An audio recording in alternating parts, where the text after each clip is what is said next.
Hello friends, Radhe Radhe. कैसे हैं आप सब? आई होप आप सब बहुत अच्छे होंगे। मैंने इस तरीके से कान्हा की छठी मनाई है।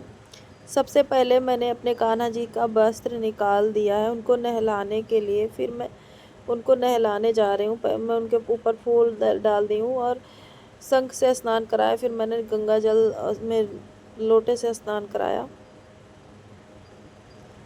अब उनको बहुत अच्छे तरीके से एकदम हल्के हाथों से पोंछ लेंगे। वो छोटे बच्चे हैं, उनको एकदम हल्के हाथों से ही पोंछना चाहिए। मेरे कान्हा जी कैसे लग रहे हैं आप सबको? अब मैं उनको वस्त्र पहना दूंगी। अगर आपके पास हो तो आप नया वस्त्र पहनाएं, नहीं तो आप पुराना वस्त्र भी धुलकर साफ करके पहना सकती हैं। मैं उनको साफा बांध रही थी तो उनका साफा खुल ही जा रहा था बार बार, मुझसे बन ही नहीं रहा था। मुझे ऐसा लग रहा था कि कान्हा जी को ये पहनने का मन ही नहीं है। फिर बन ही गया किसी तरह। फिर मैंने ये माला लगाया ऊपर, तो ये अच्छा ही नहीं लग रहा था, मुझे ही नहीं अच्छा लगा। फिर मैंने हटा दिया। अब मैं उनको बिंदी लगा दे रही हूँ, उनका श्रृंगार कर रही हूँ, उनको माला पहना रही हूँ। मेरे कान्हा जी मुझे तो बहुत ही प्यारे लग रहे थे। अब मैंने उनको सिंहासन पर बैठा दिया।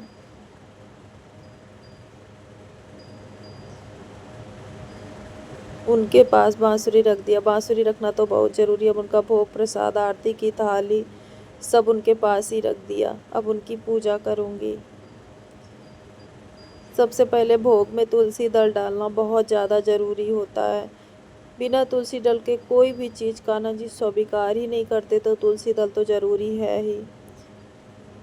उसके बाद कान्हा जी को मैंने शीशा दिखा दिया है, क्योंकि उनको दिखाना ही चाहिए। उसके बाद कान्हा जी की फेवरेट चॉकलेट भी रख दी है। फिर मैंने फूल चढ़ा दिया है कान्हा जी को। मेरे पास जो फूल था वही चढ़ाए। आपके पास जो भी हो आप वो चढ़ा सकते हैं, माला चढ़ा सकते हैं। देखिए कितना अच्छा लग रहा है। फिर मैंने दीपक जलाया, धूप बत्ती जलाई और उसके बाद मैंने गणेश जी और खाटू श्याम को भी विराजित किया है। मैं भूल गई थी, सबसे पहले गणेश जी को ही पूजा करना चाहिए, लेकिन फिर भी मैं जल्दी से ले आई उनको पूजा करने के लिए। और मैंने उनको भी नहला के बैठा दिया है, उनकी पूजा की। उनको अलग से भोग लगाया जाता है। जो कुछ भी हो आप भोग लगा सकते हैं। उनके भोग में तुलसी दल नहीं डाला जाता है। उनकी भी पूजा की, उनकी आरती की मैंने। उसके बाद मैं अपने कान्हों की पूजा करूँगी। मेरे कान्हा जी कैसे लग रहे हैं? मुझे तो इतने प्यारे लग रहे हैं कि मुझे देखने से नज़र ही नहीं हट रही है।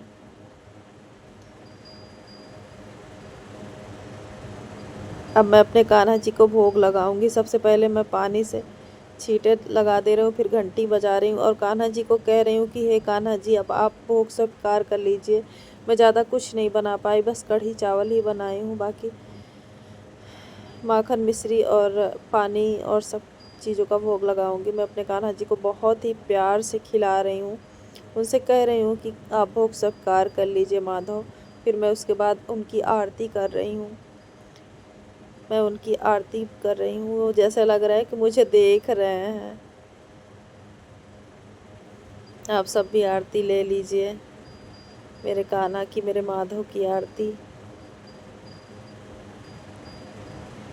जय हो कृष्णा, आपकी सदा ही जय हो।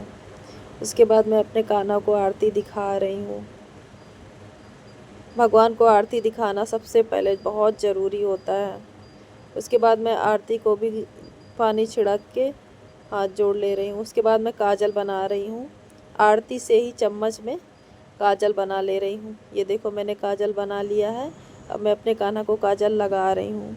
कान्हा को काजल लगाना बहुत ज़रूरी होता है छठी के दिन। और कान्हा का काजल ही फैल गया था। अब न्योछावर उतार रही हूँ। आपके पास जितना भी हो दक्षिणा आप रख सकते हैं, कोई ज़रूरी नहीं कि आप 500 ही रखें।